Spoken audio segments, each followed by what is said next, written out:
நாங்க இது வேணும் அது நீங்க தான் சொல்லிட்டு இருக்கீங்க. நான் எல்லாத்தையும் பார்த்துட்டு தான் இருக்கேன். நான் ஏதோ துணை முதல்வர் கேட்ட மாதிரியும் ஏதேதோ கற்பனை விஷயங்களை எங்களுக்கு ஏற்ப நீங்க தான் எழுதிட்டு இருக்கீங்க. அந்த மாதிரி எங்களுக்கு நாங்க இது வேணும் அது வேணும் நாங்க என்னைக்கும் சொன்னது கிடையாது. அது முதல்ல நீங்க எல்லாரும் புரிஞ்சுக்கணும். நீங்களா அந்த மாதிரி ஒரு பொய் செய்தியை போடுறீங்க, நீங்களா ஒரு தகவலை பரப்பிக்கிட்டு இருக்கீங்க. அப்படி இருக்கிறப்போ அப்படி நாங்க இது வரைக்கும் அது மாதிரி பேசவும் கிடையாது, சொல்லவும் கிடையாது. அதனால் எங்களுக்கு அந்த மாதிரி ஒரு இதுவே இல்லை. இன்னைக்கு ஒரு கட்சிக்கு என்று அவங்கவுங்க விருப்பத்தின்படி கேட்குறாங்க. ஏன் நேற்று வரைக்கும் காங்கிரஸ் டிமாண்ட் வச்சு நேற்று வரைக்கும் அவங்க கேட்ட தொகுதிகளை பெற்றாங்க இல்லையா? அது மாதிரி எல்லா கட்சிக்கும் அவங்கவுங்களுக்கு ஒரு உரிமை இருக்கு. அந்த வகையில் தேமுதிகவுக்கு எவ்வளவு கிடைக்கணும்ன்றது நாங்களும் எங்க உரிமையை கேட்டிருக்கோம். நிச்சயமாக அது அமையும். எல்லாரும் நான் ஏற்கனவே விஜய் பிரபர் போட்டி இருக்கு.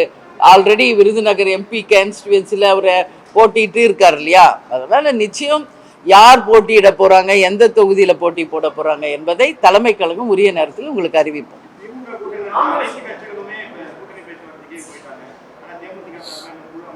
அதான் இப்பதான் சொன்னேனே, இல்ல தாமதமே இல்ல.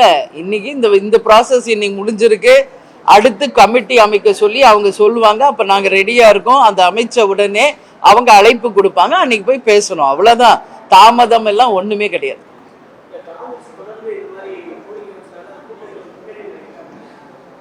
அப்படி ஒண்ணு இல்லையா? இல்ல இப்ப அங்க எல்லாருமே ஒன்னாதான் உட்கார்ந்துருந்தோம். எல்லாருமே சந்தோஷமா பேசிட்டு தான் இருந்தோம். அவங்க அவங்க உரிமையை கேட்கறாங்க. இது ஒண்ணு அவங்க கட்சி சார்பா அவங்க கேட்கறது ஒண்ணு நம்ம சொல்ல முடியாது. அவங்க உரிமையா அவங்க கேட்டிருக்காங்க. இன்னைக்கு அவங்க கேட்டதை கேட்டு பெற்றிருக்காங்க. ஸோ எல்லாருமே ஹாப்பியா தான் இருந்தாங்க.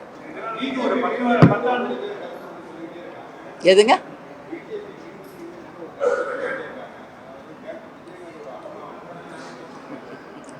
கேப்டன் ஆன்மாவா? கேப்டன் ஆன்மா எது தெரியுமா? அவருடைய கடை கோடியில் இருக்கிற தொண்டர் தான் கேப்டன் ஆன்மா. அதனால தேமுதிகவுக்கு சம்பந்தமே இல்லாதவங்க கேப்டன் ஆன்மாவை பத்தி பேசிட்டு இருக்காங்க.